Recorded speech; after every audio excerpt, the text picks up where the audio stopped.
Bonjour et bienvenue sur Agora Côte d'Azur. Vous écoutez l'émission Un café et l'audition, le magazine du développement durable et de l'économie sociale et solidaire, qui vous est présenté par l'association Evaleco. Aujourd'hui, nous vous proposons une émission en immersion sur le tiers-lieu Sainte-Marthe. Mais pour ceux qui n'y sont jamais venus, il nous faut d'abord planter le décor. En plein centre-ville de Grasse, le tiers-lieu Sainte-Marthe. 3000 m² de bâtiments, une grande cour, 3 planches de culture verdoyantes en escalier. On franchit pour y rentrer un grand portail vert toujours ouvert. En entrant dans la cour, à droite, s'étend un long préau en tôle. Dessous, d'abord des matériaux de toutes sortes qu'on pourrait prendre pour des déchets. Mais non, au tiers-lieu, il n'y a que des ressources. Puis, un atelier, des outils, des bruits de visseuses, des marteaux, des personnes penchées sur des établis ou des sculptures en bois, regroupées par 2 ou 3, la plupart en bleu de travail. Des étagères, des mobiles, des planches de bois, des pots en terre, des pinceaux. Plus loin, une table en bois, des chaises et canapés, et des grands tableaux blancs. Parfois, lorsque le soleil se pointe, on y trouve des personnes rassemblées. Elles y font de la guitare ou bien débattent ou s'organisent pour faire avancer leurs projets. Le midi, d'autres personnes encore s'y installent pour leur pause déjeuner.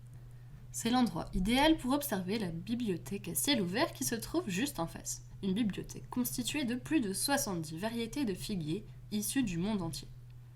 Certains jours, d'autres observateurs passent devant.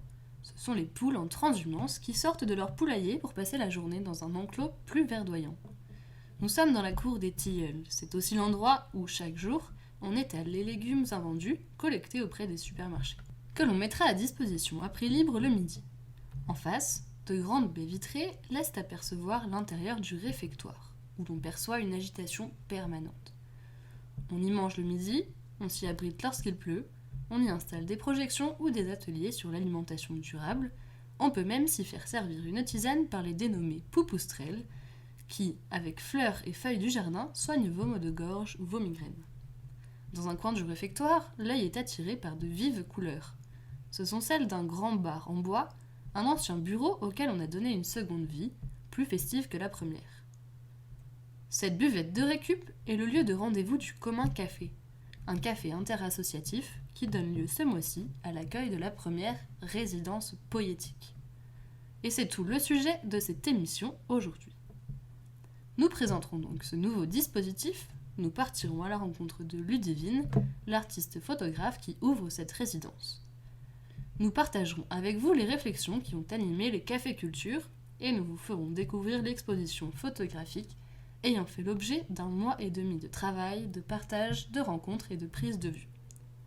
Pour partager avec vous l'effervescence qui a accompagné ces 5 semaines de résidence artistique, nous avons promené notre micro à travers le tiers-lieu. À l'image de ce bouillonnement, la criée du mardi, qui chaque semaine récolte les petits mots, poèmes, déclarations, petites annonces ou avis de recherche, a fait l'honneur ce mois-ci à l'arrivée en résidence de Ludivine. Et c'est parti pour une criée d'enfer! Et pour la première résidence artistique à Sainte-Marthe, papa!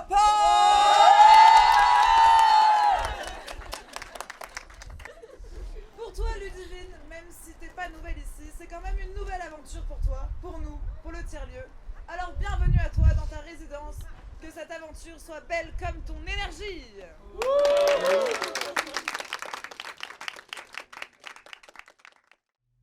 Mais que sont ces résidences poétiques? Comment se déroulent-elles? Quels sont ses objectifs? Nous vous emmenons autour des tables du Café Culture où l'on discute de toutes ces questions avec Geneviève Fontaine, présidente de l'association Evaleco. Pour comprendre ce que sont les résidences poétiques, il faut d'abord comprendre le sens du mot poétique. Poétique, c'est attirer à la créativité. Permet de se mettre en situation de créer. Voilà, c'est un environnement qui permet de se mettre en situation de créer, mais en même temps de créer à partir du vécu. Pas créer, c'est une démarche particulière. Et voilà, donc ça venait de là. On a l'idée des résidences poétiques. Je pense que ça apparaît dans les premiers écrits concernant Tetris dès 2015. Puis on n'avait jamais réussi à à trouver un moyen de le faire, quoi. Mais ça, c'est là depuis le début, en fait. Enfin, depuis... Non, c'est pas le début 2015, mais c'est là depuis que Tetris existe. Voilà. Le poétique, se mettre en situation de création à partir du vécu. De créativité à partir du vécu. Ça ne veut pas dire que tu y arriveras à créer. Ça inspire vachement. Et je pense que dans les résidences poétiques, la contrainte qu'on met, nous, c'est que ça parle de nous, quand même. C'est que le récit, c'est que, bien sûr, c'est avec le vécu de l'artiste, mais ça vienne aussi que ça traduise, que ça rende d'une manière ou d'une autre sensible, lisible, visible, je ne sais pas comment dire, notre vécu sur le site. Donc, je pense que c'est ça la contrainte, en fait, qui est posée dans... et en particulier, pas n'importe quel de notre vécu, mais le vécu de la relation, au vivant, donc entre êtres humains, avec les plantes, les arbres, les autres animaux, etc., etc. Mais en tout cas, qu'il y ait une relation, que ça dise ce que ce lieu nous fait et ce que ce lieu fait aux vivants que nous sommes, quoi. Et je pense que c'est ça la contrainte que l'on pose aux artistes avec ce thème du récit et du vivant. Voilà. Et donc c'est bien une écriture sous contrainte, enfin, c'est bien une créativité artistique sous contrainte, d'abord temporelle, puisque la résidence a une durée point barre. Donc première contrainte, c'est le temps.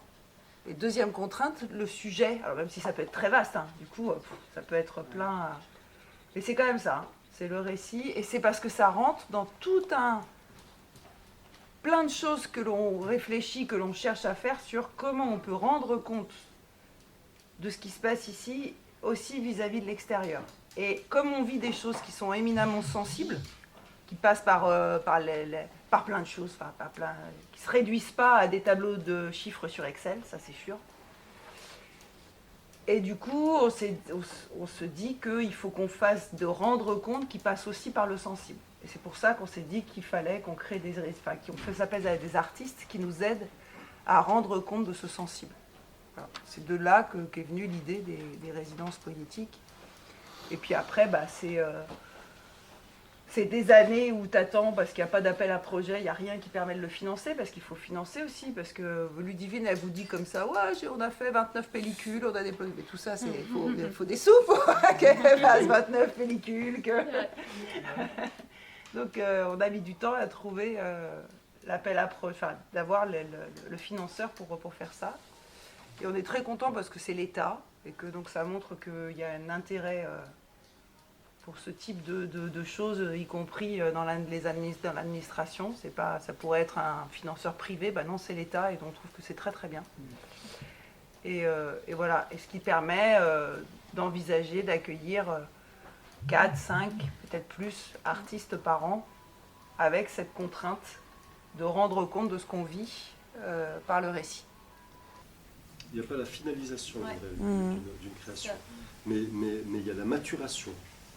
Tu vois, on pourrait imaginer, je sais pas moi, un écrivain qui passerait un mois ici à faire une recherche documentaire.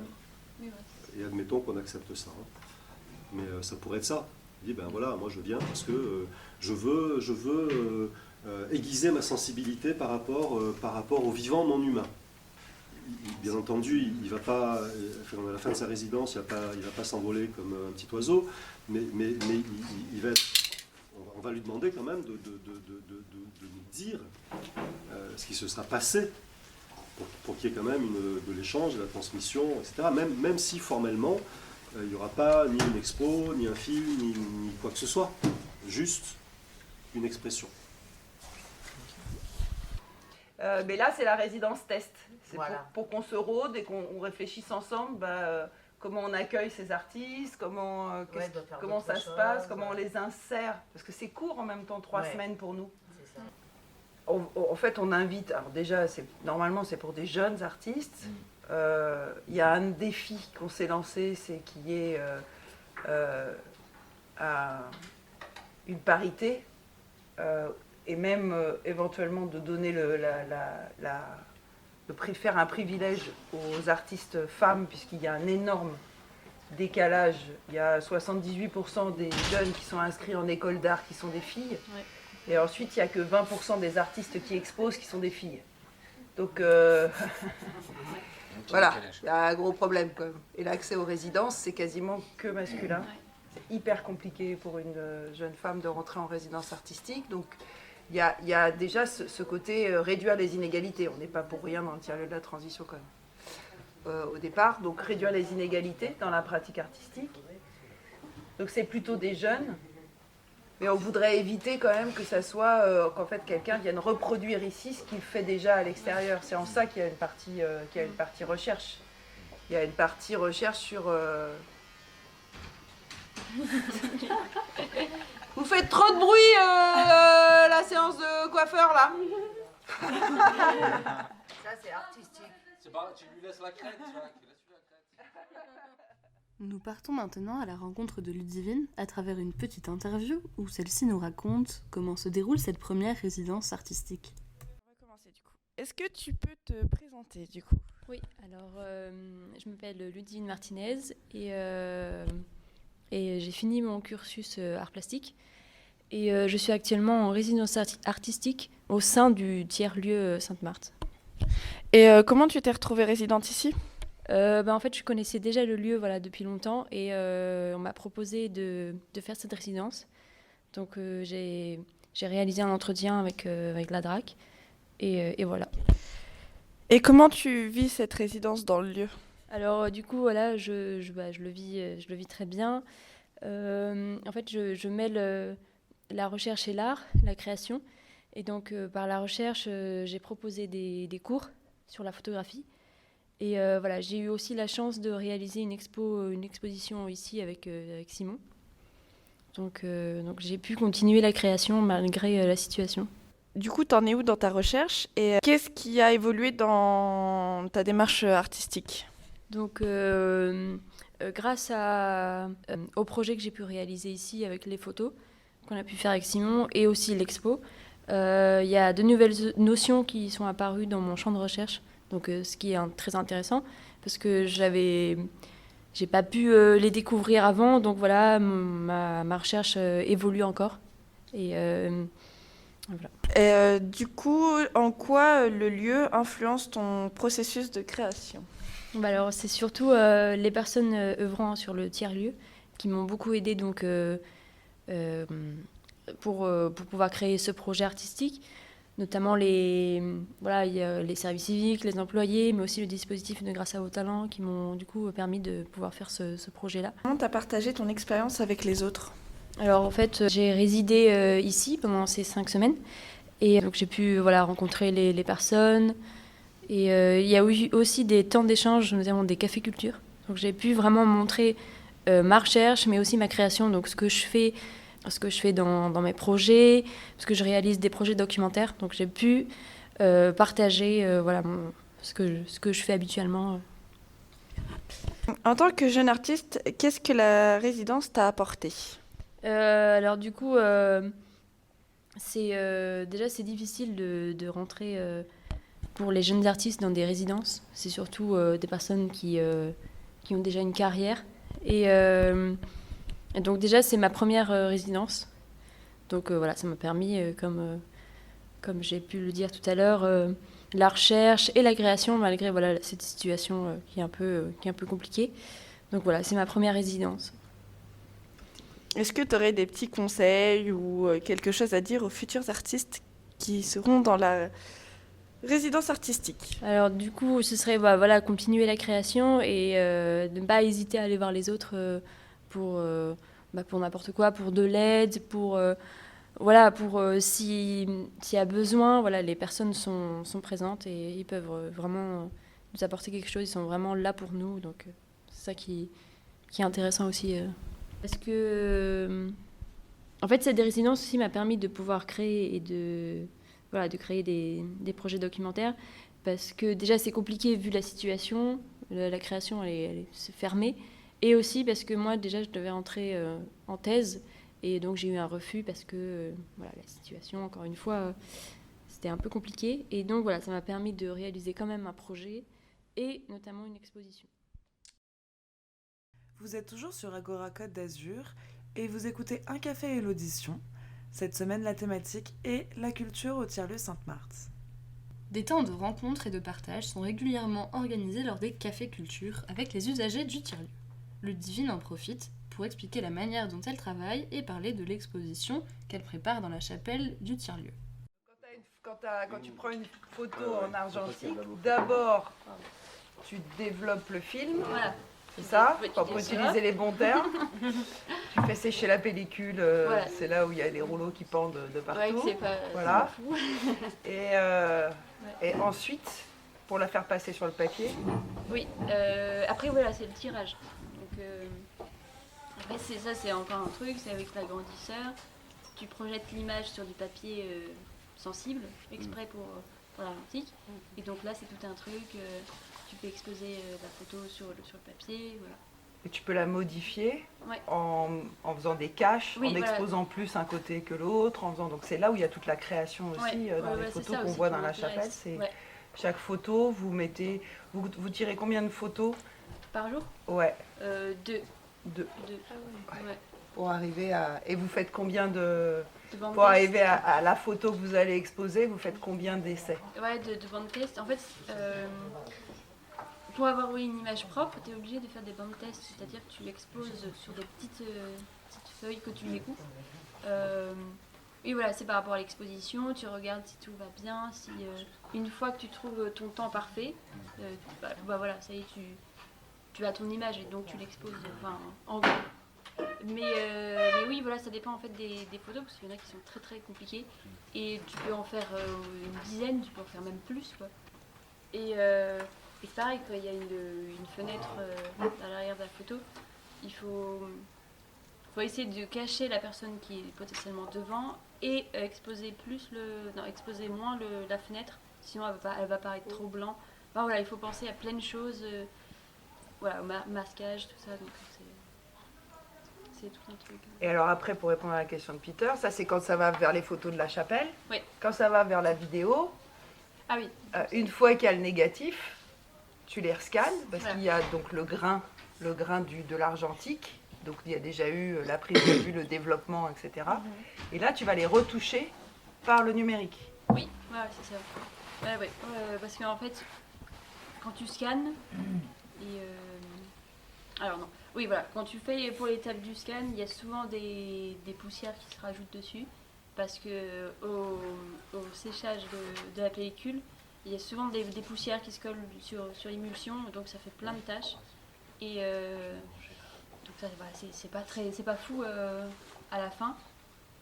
Et donc, tu es obligé de retoucher, si tu le souhaites, avec un logiciel voilà, de retouche, toutes les poussières. Et ensuite, moi, ce que j'aime bien faire aussi, c'est que je retouche un peu les contrastes et luminosité, mais assez naturel, quoi, pas non plus. Voilà. Et. Tu peux dire que tu es une maniaque de la, oui, de la poussière quand même. Oui, aussi. Tu peux J'avais oser vu le dire. C'est que toi tu vois des poussières où personne ne les voit. Ouais. Quoi. Alors ici. Ah mais sur cette Il a- pellicule, il a- Ouais, je suis une grosse maniaque. Ah oui, et d'ailleurs, pour les poussières, parce qu'il y en a aussi qui se rajoutent sur le tirage, en fait. Et ça, il y a un autre truc, ça je vais l'apprendre aussi, donc c'est quelque chose qui m'intéresse, c'est venir les retoucher au pinceau. Donc c'est avec une encre spéciale pour l'argentique. Et parce que oui, moi je les vois, je les ai vus dans la chapelle, il y a des petites taches. Donc voilà, ça je vais apprendre parce que ça me stresse. Et là à chaque fois vous avez fait deux tirages identiques. Quand vous avez trouvé le réglage, vous avez fait 2 pour chaque photo. Donc Ouais, il y a c'est ça. celle qui est exposée Et une qui reste en réserve, ouais. c'est ça. Ouais, voilà, donc Elles sont jamais exactement identiques, non? si, Si parce qu'on garde les mêmes temps, on les note et tout, donc D'accord. on marque aussi les masquages, on fait un espèce de petit croquis et on marque exactement où est-ce que... Donc tu as un cahier Ouais. qui décrit le tirage de chaque photo. Voilà, le temps, les masquages, la vitesse qu'on s'est mis dessus, enfin pour cette photo-là. Donc oui, il y a on a un tableau avec différentes colonnes. Pour Tout côté scientifique. Ouais. Ça, c'est le côté aussi recherche. C'est qu'il y a un carnet, tout ce que tu fais est accompagné d'un carnet. Voilà, c'est ça. Si potentiellement un jour on a envie de les retirer, ben on a tout, tout ce qui concerne la photo. Depuis sa prise de vue Ouais, jusqu'au son développement, jusqu'au son tirage. Et aussi la vitesse sur la grandeur, enfin, le temps. Donc, voilà, tout est noté. Accueillir des artistes en résidence nous a amené à nous poser la question de la culture au tiers-lieu. C'est ainsi que les cafés culture sont devenus un rendez-vous journalier, où nous avons d'abord dû nous mettre d'accord sur une définition commune de la culture. Après avoir ingurgité des litres de tisane et de café, il nous a fallu nous poser la question de notre culture, celle qui nous est propre, ce qui fait culture au tiers-lieu. On est arrivé à la culture, c'est quelque chose qui rassemble, qui crée des liens et qui se transmet. Une expérience commune qui se construit et qui se transmet dans le but de créer du lien entre les personnes. Non, pas forcément entre les personnes. C'est quoi dans le but de créer du lien. Est-ce que c'est le but de créer du lien ou c'est juste que ça crée du lien? Non, oui, ça crée du lien, mais ça crée d'autres choses aussi. Ça crée des émotions, ça crée plein de choses. Et qui crée du lien. Je sais plus. Expériences communes qui se construisent et qui se transmettent. Est-ce qu'on rajoute au sein d'une communauté? Donc là, on a la culture artistique, la culture numérique, la culture agricole, la culture patrimoniale, la culture sportive, même si c'est vrai que sur le tiers-lieu, c'est pas la plus grande des cultures développées. Qu'est-ce qui fait culture sur le tiers-lieu? C'est qu'est-ce qui est vraiment spécifique à ce qu'on crée ensemble en termes de communauté, quoi. Ou qui peut être une communauté de territoire, on peut prendre Grasse, etc. C'est pas un problème. Demain, aux alentours de 11h, il y a une intervention de Geneviève et Philippe qui vont encore nous ouvrir des questionnements par rapport à la culture et le lien au vivant. Conférence du jeudi 11 mars, réinterroger notre rapport au vivant. Alors la question qu'on se pose, c'est en fait, c'est quelle représentation, c'est la question qu'on travaille tous ensemble, c'est quelle est la représentation qu'on a de soi et plus généralement, quelle est la représentation que l'on a de l'humain et de son environnement. Qu'est-ce qu'on nous apprend à l'école? Qu'est-ce que la société véhicule comme représentation de soi, de l'humain et de son environnement? La pensée philosophique occidentale, elle s'est construite sur la séparation entre les humains et la nature. Donc il y aurait les humains d'un côté, et puis les humains seraient quelque chose d'à part par rapport à un environnement qui serait composé de la nature. Dans cette nature, il y a aussi bien des roches, des végétaux, des animaux, enfin tout ce qui est, voilà, c'est la nature, c'est ce qui n'est pas humain. C'est l'image du sauvage. Sauvage, ça a deux termes, ça a deux sens. C'est sauvage, et en gros, ça voudrait dire qui n'a pas été touché par l'homme, mais c'est aussi le terme sauvage, c'est quelque chose qui n'est pas forcément super agréable pour l'homme, quoi. Et du coup a découlé cette idée que la nature, c'était quelque chose qu'il fallait dompter, qu'il fallait domestiquer. L'environnement, c'est quelque chose qu'il faut exploiter, qu'il faut aménager, qu'il faut mettre au service de l'homme. Pour pouvoir la rendre apprivoisée, c'est-à-dire que les animaux, il faut les domestiquer, les apprivoiser, etc., etc. Il n'y a pas que les animaux et les plantes qu'on a qualifiés de sauvages. Il y a aussi une partie de l'humanité. Celle qui n'était pas occidentale. C'était les sauvages. Et donc, eux aussi, il fallait les domestiquer, les rationaliser, les exploiter, et c'est ce qui a justifié l'esclavage.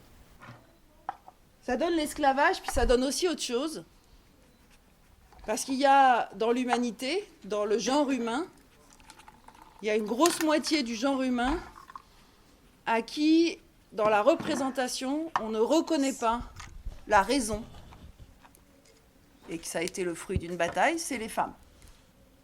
Mais pour tout ça, pour revenir, c'est toujours la même logique en fait qui est à l'œuvre. Toujours une représentation de l'humain comme étant rationnel, capable de raison et capable de dominer, parce qu'il faut mettre les mots, de dominer et d'exploiter ce qui n'est pas lui, et ce qui est toujours qualifié de sauvage. Voilà. Donc c'est cette représentation de la nature. Quand je vois un oiseau chanter, là je suis dans le monde occidental, je vois un oiseau chanter. Je l'entends pas en fait. Je le vois et je reconditionne. Ah, il chante. Ok, il chante. Mais je l'écoute pas en fait. Je l'entends éventuellement. Mais je l'écoute pas. Voilà. Qu'est-ce que je projette comme image sur lui? Ah, il est en train de délimiter son territoire. Ah, il cherche à attirer une femelle. Oh, il a choisi cet arbre parce que il devait y avoir des ressources à côté pour manger. Ah mais là, quand il s'envole, c'est pour chasser un intrus dans son territoire, etc. Et en fait, on a souvent ça, on projette sur le vivant nos propres schémas de guerre, de séparation entre les sexes, de etc., de attirer une femelle, etc., enfin, tout ce qui est ça.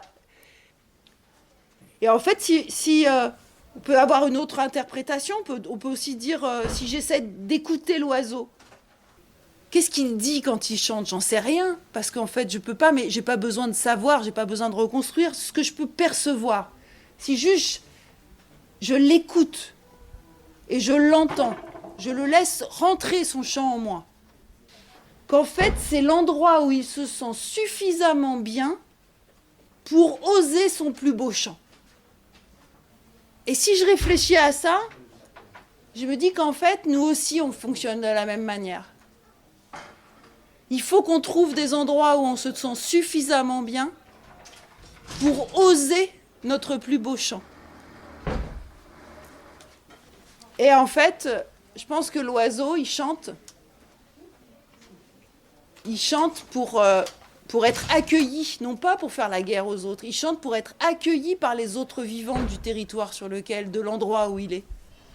Il chante pas pour dire aux autres casse-toi. Il chante pour dire voilà, accueillez-moi, que l'ensemble des vivants qui entendent ce chant m'accueillent sur ce territoire. Il chante pas pour faire la guerre. Dans ce lieu et dans la manière dont on y vit ensemble, on arrive pour certains, pas pour tous, on arrive pour certains à faire de ce lieu un endroit où on se sent suffisamment bien pour oser notre plus beau chant. Et je pense que c'est ça qu'on demande aux artistes, enfin moi en tout cas. Si les artistes qui venaient en résidence, ils arrivaient par leur pratique artistique, par le récit de ce qu'on vit, à faire sortir ça, à faire sentir ça, alors je trouve qu'on aurait vachement, pour nous, ça serait super ça nous décale de ce qui se passe à l'extérieur. Vous voyez bien quand même. Ça, on va... C'est sûr que moi j'ose vous dire ça ici parce que c'est un endroit dont je me sens suffisamment bien pour oser mon plus beau chant. Et maintenant, nous vous proposons une petite pause musicale avec HK. Dansez encore.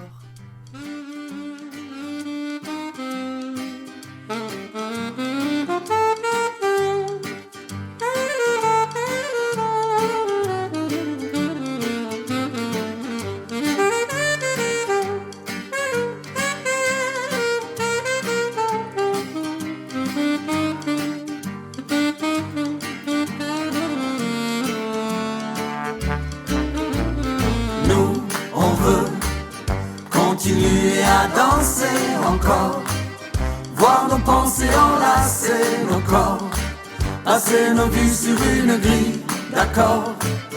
Oh non, non, non, non, non, nous, on veut continuer à danser encore, voir nos pensées enlacer nos corps, passer nos vies sur une grille d'accords. Nous sommes des oiseaux de passage, jamais dociles ni vraiment sages. Nous ne faisons pas allégeance à l'aube en toutes circonstances. Nous venons briser le silence. Et quand le soir à la télé, Monsieur le bon roi parlait, venu annoncer la sentence, nous faisons preuve d'irrévérence mais toujours avec élégance. Nous, on veut continuer à danser encore, voir nos pensées enlacer nos corps, passer nos vies sur une grille d'accords. Oh non, non, non, non, non, nous, on veut continuer à danser encore, voir nos pensées enlacer nos corps, passer nos vies sur une grille d'accords. Auto, métro, boulot, conso, auto-attestation, consigne, absurdité sur ordonnance. Et malheur à celui qui pense, et malheur à celui qui danse. Chaque mesure autoritaire, chaque relance sécuritaire voit s'envoler notre confiance. Ils font preuve de tant d'insistance pour confiner notre conscience.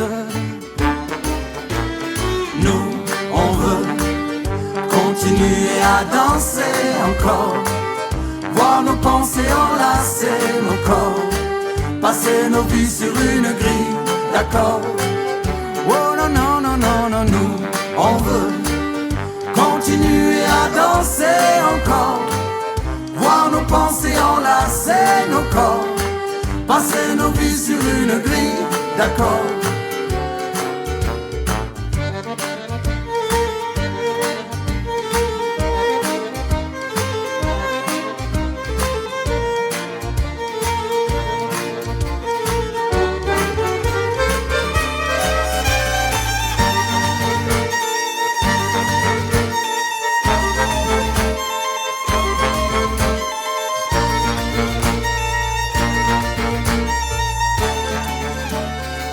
Ne soyons pas impressionnables par tous ces gens déraisonnables, vendeurs de peur en abondance, angoissants jusqu'à l'indécence. Sachons les tenir à distance. Pour notre santé mentale, sociale et environnementale, nos sourires, notre intelligence. Ne soyons pas sans résistance, les instruments de leur démence.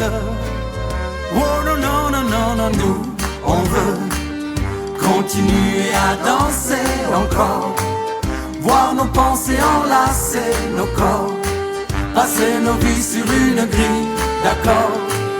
Oh non, non, non, non, non, nous, on veut continuer à danser encore, voir nos pensées enlacer nos corps, passer nos vies sur une grille d'accords. Oh, oh, oh, oh, oh, oh. Non, non, non, non, non, non.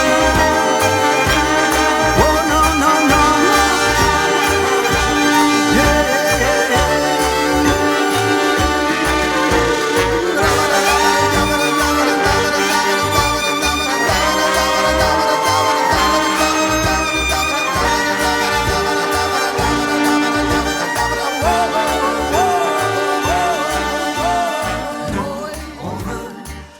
Continuer à danser encore, voir nos pensées enlacer nos corps, passer nos vies sur une grille d'accord.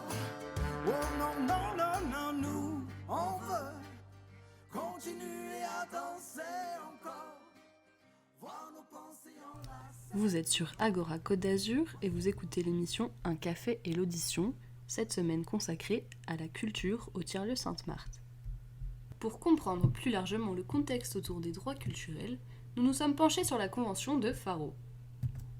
Cette convention, signée par de nombreux pays européens, mais pas par la France, s'intéresse aux questions de patrimoine comme élément de mémoire et de lien pour nos sociétés, et au droit humain de participer au choix de sa conservation, de sa valorisation et de sa mise en récit. Retour sur le Café Culture du mercredi 24 mars. Au départ de Marseille, où plusieurs maires des quartiers nord ont signé symboliquement la convention et décident d'appliquer ces principes dans leur quartier, Prosper Vanner, gérant de la coopérative Hôtel du Nord et salarié des Oiseaux de Passage, nous raconte le parcours qui l'a amené à travailler sur la convention de Faro. À l'origine, je travaille plutôt sur le développement des coopératives dans le champ de ce qui s'appelle l'économie alternative et solidaire. Et il y a une quinzaine d'années, j'ai été interpellé par une conservatrice du patrimoine, Christine Breton, dans les quartiers nord de Marseille, pour travailler avec elle sur des des formes économiques de valorisation du patrimoine culturel. Donc, elle travaillait, elle venait d'être nommée elle a été nommée en 95 dans le quartier nord de Marseille, dans le cadre des grands projets de reconversion urbaine. Et donc, les quartiers nord de Marseille, si vous connaissez, c'est à peu près 350 000 habitants qui habitent, hein. Et c'est des quartiers, on va dire qu'en termes de récit, de la façon dont ils sont perçus, on peut avoir le récit médiatique, vous le connaissez, voilà, c'est souvent plutôt un récit qui est lié, qui met en avant les trafics de drogue, les problèmes d'insécurité. Il y a un récit aussi qui est le récit touristique de la ville de Marseille, encore aujourd'hui avec la nouvelle municipalité. Si vous demandez la carte des zones touristiques de Marseille, les quartiers nord, c'est la 11e zone, et ça s'appelle l'Estac. Donc en fait, ça s'appelle le nom du petit village de pêcheurs que vous connaissez certainement et qui est connu aussi pour les pindes dont Cézanne. Il y a un chemin des pindes, donc on peut s'y rendre par train, par bus ou bateau de façon assez directe pour aller visiter. Mais voilà, c'est réduit ça veut dire qu'il n'y a rien d'autre à voir. Mais après, c'est le récit de l'ancienne municipalité elle-même, hein, qui vendait plutôt des vues sur la mer à partir des quartiers nord. C'est des quartiers qui a énormément on va dire, de zones résidentielles enfermées dans des murs, et à qui on vend à des personnes qui ne sont pas de ces quartiers la vue sur la mer. Donc ça, c'est les récits, et ces récits, ils sont importants parce qu'ils construisent l'imaginaire de ceux qui habitent là et de ceux aussi qui pensent le futur de ces quartiers. Donc on pense que voilà, dans le cadre de gens qui ont à réfléchir le futur de ces quartiers, notamment dans un grand projet de rénovation urbaine, ils s'appuient à partir de ce qu'ils voient. Et donc on a une carte qui était quand même assez blanche sur ces quartiers-là, avec pas de choses forcément à conserver, sur lesquelles s'appuyer. Et donc, c'est dans cette situation que cette conservatrice a été nommée, mais elle s'est retrouvée vite en conflit parce qu'en fait, oui, il y avait beaucoup de récits, beaucoup de patrimoine, on parle du port colonial français, on parle du port d'un très grand port industriel qui est toujours en activité. Et donc, rapidement, dans ses choix, elle, de conservatrice du patrimoine, donc dans sa responsabilité de choisir qu'est-ce qu'on mettait dans des archives ou pas, qu'est-ce qu'on allait exposer ou pas, qu'est-ce qu'on allait raconter ou pas, elle a fini par écrire un manifeste où elle comparait les quartiers nord de Marseille à Beyrouth, tellement elle était dans une situation conflictuelle. Et c'est comme ça qu'elle a été amenée à aller au Conseil de l'Europe. Alors, je fais une petite parenthèse sur le Conseil de l'Europe parce que des fois, comme il y a plusieurs institutions européennes, c'est difficile de comprendre laquelle est le Conseil de l'Europe, et parce que c'est certainement la moins connue. Le Conseil de l'Europe, c'est 47 pays, donc ça veut dire que c'est tous les pays de l'Europe, hein, ça va jusqu'à la Russie, Turquie, Lituanie, Estonie, et c'est la première institution européenne qui a été créée après la Seconde Guerre mondiale pour régler les conflits, non plus avec la guerre ou sous forme de régime totalitaire, mais à travers trois axes qui sont les droits de l'homme, la démocratie et l'état de droit. Donc souvent, on connaît le Conseil de l'Europe à travers la Cour européenne des droits de l'homme. C'est-à-dire quand des gens peuvent se retourner contre leur État, puisque tous les États de l'Europe sont signataires de cette convention. Par exemple, donc, sur la façon dont sont traitées les minorités comme les Roms, sur des questions d'égalité homme-femme, sur la question d'accueil des réfugiés, sur des questions de journalisme ou d'élection. Donc voilà, ça c'est le Conseil de l'Europe, et le Conseil de l'Europe s'intéresse depuis les années 50 où il a sorti sa première convention et s'intéresse aux questions de patrimoine, puisque le patrimoine est à la fois un élément qui est présent dans les guerres, hein, dans les régimes totalitaires.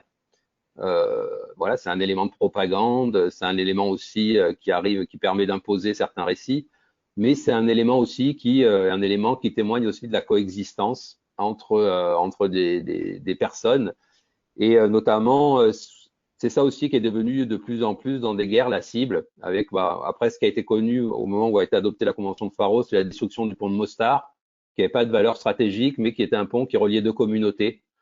Il y a eu d'autres destructions comme les Bouddhas, qui n'étaient pas une destruction, on va dire, stratégique non plus militaire, mais là, c'était de détruire soit des symboles, des récits d'autres minorités, soit des symboles même d'une coexistence entre des populations.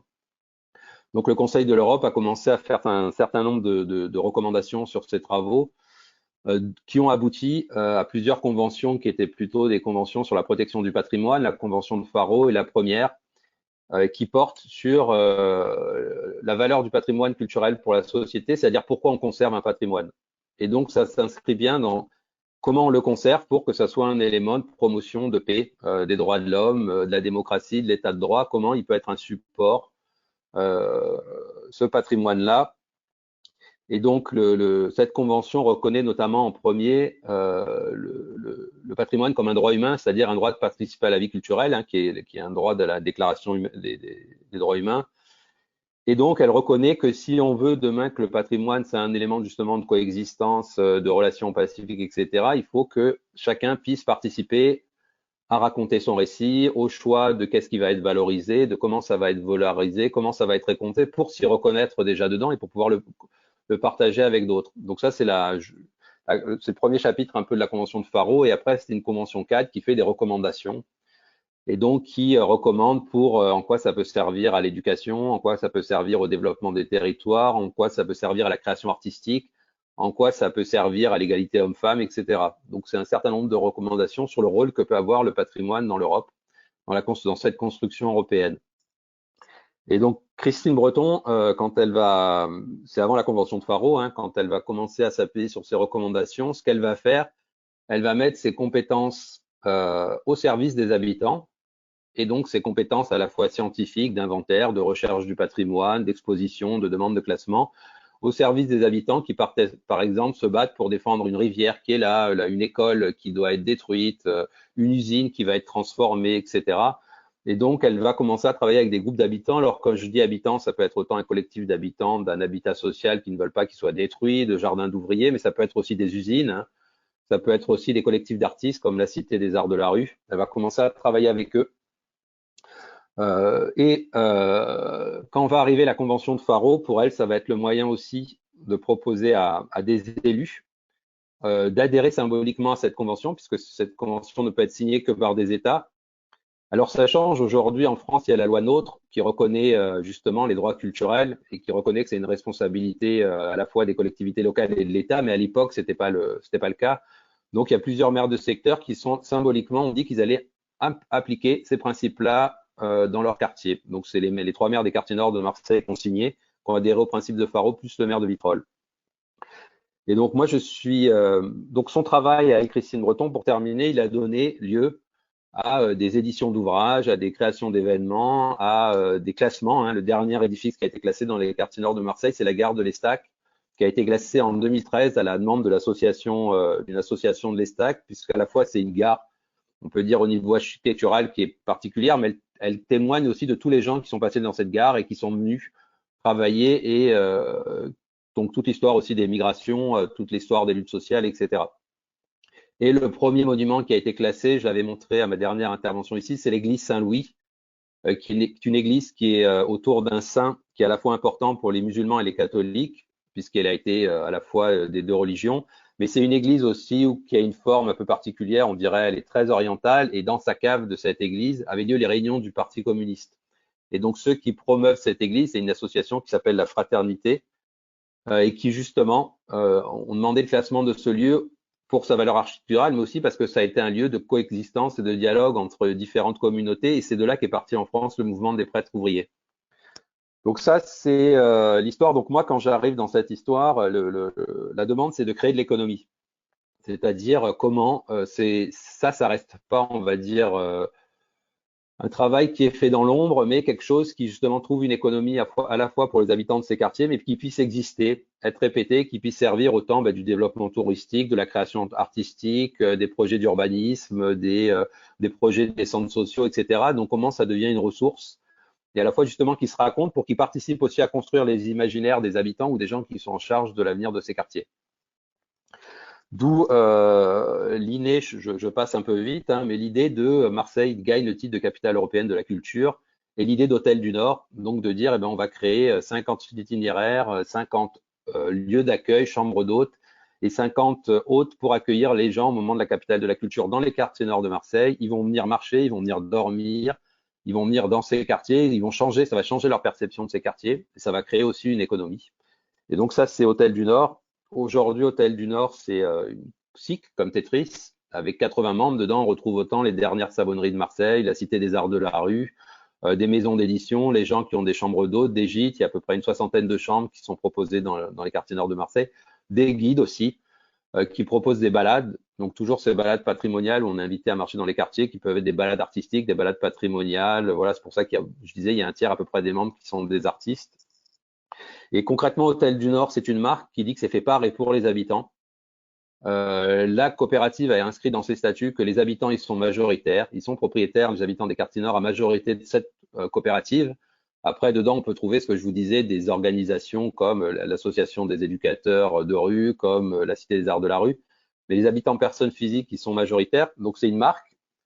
Vous la retrouvez la marque dans les chambres d'hôtes, sur les livres qu'on a édités. On a édité une quinzaine de livres qui racontent Marseille par son nord. Avec des artistes, on a aussi pu faire des cartes postales qui ne sont pas la carte postale classique avec un beau monument historique dégagé, personne dessus, mais c'est des jardins d'ouvriers, c'est des jeunes en bas d'immeubles, c'est des immeubles en destruction, c'est des usines, c'est tout ce qui raconte. Et dans les chambres, vous trouvez aussi le savon des quartiers nord, les derniers savons qui sont produits dans les quartiers nord de Marseille, mais aussi par exemple le télescope qui s'appelle 1336 en souvenir des 1336 jours de grève des ouvriers pour se racheter les télééléphants et redevenir propriétaire de l'usine. Donc voilà, tout ça dans une chambre est support à un récit de ces quartiers, mais aussi les habitants.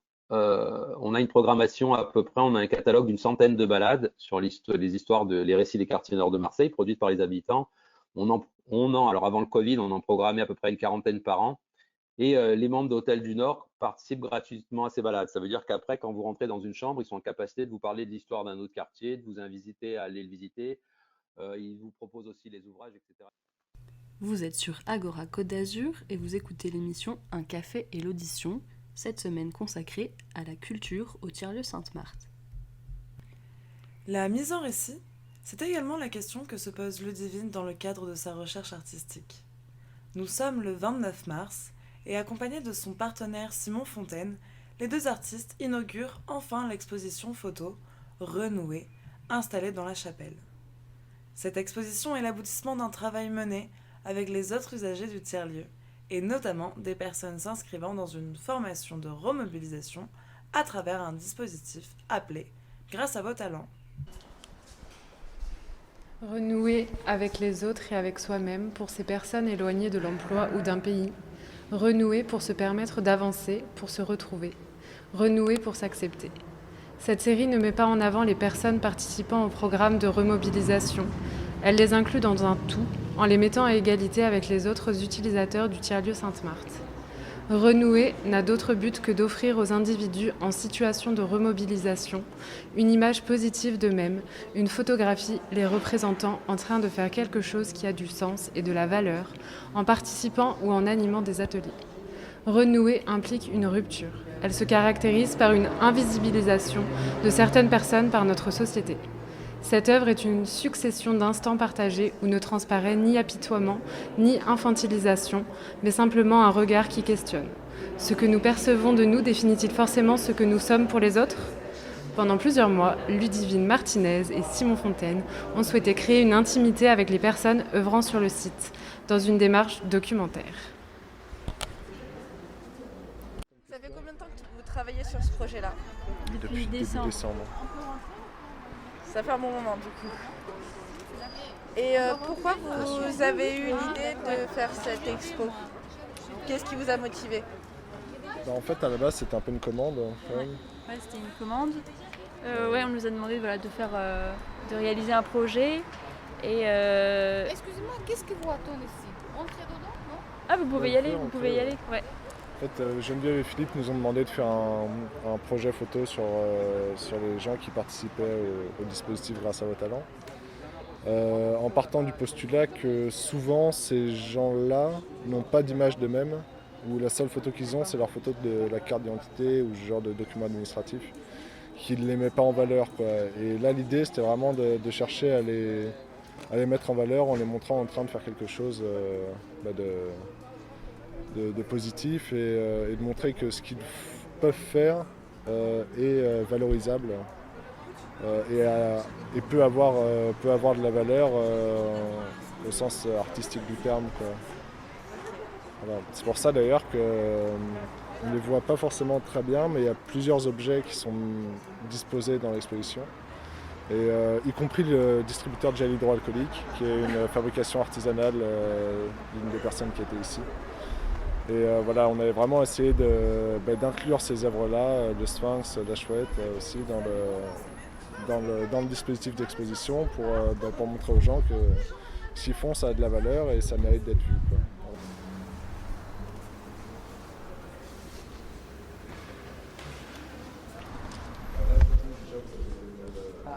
Une construction. Très réussi. Et vous pouvez utiliser. Voilà, donc c'est Georges. C'est Georges. Qui a du coup fabriqué des distributeurs de gel hydroalcoolique avec des matériaux de récupération. Donc vous avez des pièces d'ordinateur, le socle, je ne sais plus. En fait, il a pris assez. Mais voilà, donc c'est que des matériaux de récupération et voilà, du coup. On peut le tester. On peut le tester. Ah oui, bien sûr, il est fonctionnel. Voilà, et du coup, nous on a vraiment tenu à le montrer, à l'utiliser. Ouais.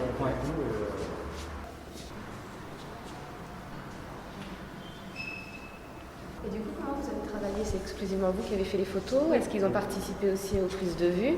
Non, en fait, c'est vraiment nous qui avons réalisé les prises de vue. Et donc, en fait, voilà, on voulait vraiment rester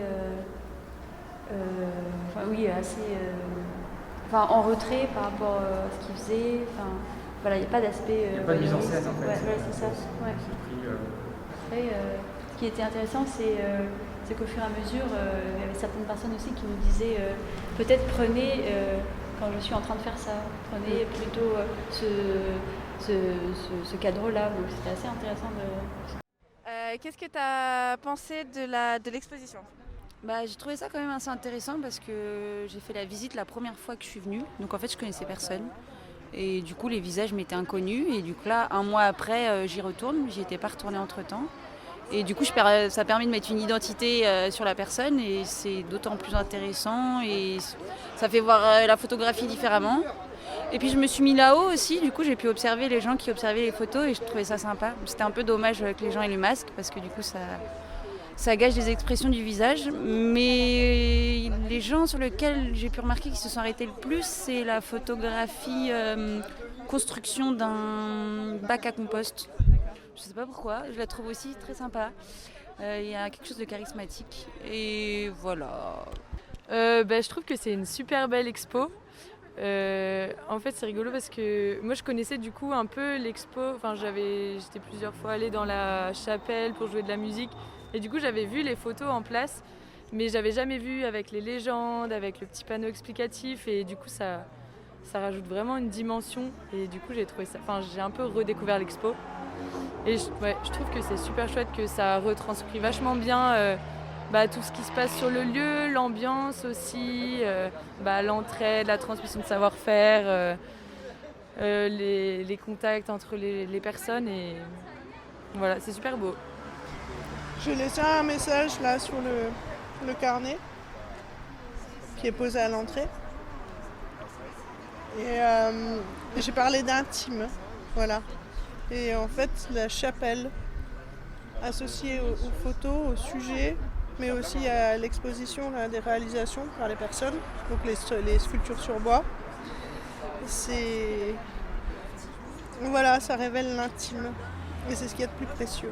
Pour moi, c'est des microsecondes de choses qu'on fait relatifs aux micro-mouvements, une micro-action qu'on fait sans même plus y penser, sans même plus peut-être s'y arrêter. Cette microseconde même, et qui est révélée là, en fait. Et voilà, ça renvoie ce à quoi peut-être on ne fait plus assez attention. Et c'est ça qui est précieux.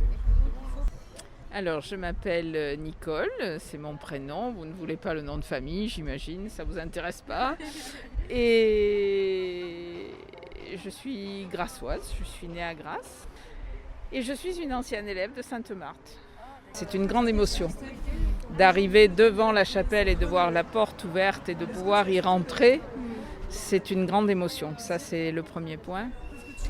Ça évoque énormément de souvenirs parce que c'est devant cet endroit que nous étions rangés, entre guillemets, donc en rang bien sûr, 2 par 2, de la plus petite à la plus grande, en tenue, parce que nous sommes toujours venus à l'école en tenue.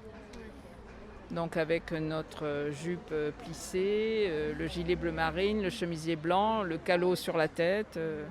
Et donc nous avions bien sûr une messe hebdomadaire, si mes souvenirs sont exacts. Je crois que c'était le mercredi. Je me souviens être venue plus tôt. Et ensuite, nous avions beaucoup de cours de chant. Je voulais vous le redire encore une fois, félicitations pour l'expo. Elle est vraiment très belle. Moi, elle m'a ému.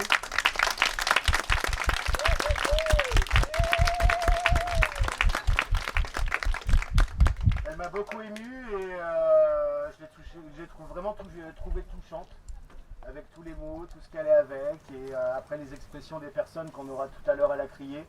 Il y a, ouais, c'est waouh, c'est pas juste une expo, c'est aussi un acte qui pose des choses et qui fait vibrer et qui verbalise et bah bravo. Oyez, oyez, c'est la criée. Donc déjà la criée c'est un événement qui a lieu tous les mardis midi normalement au tiers-lieu à 13h30, qui est une petite boîte dans laquelle chacun peut mettre ses messages adressés à tout le monde, voilà, sur n'importe quel thème. Et c'est donc une boîte d'expression personnelle et collective. Et en ce jour exceptionnel d'ouverture de l'exposition de Ludivine et Simon, qui s'appelle Renouer, on a donné une thématique à la criée, ce qui lui redonne aussi une vitalité parce que des fois elle part un peu dans tous les sens. Et donc la thématique c'est autour du lien de renouer, parce que l'expo s'appelle Renouer.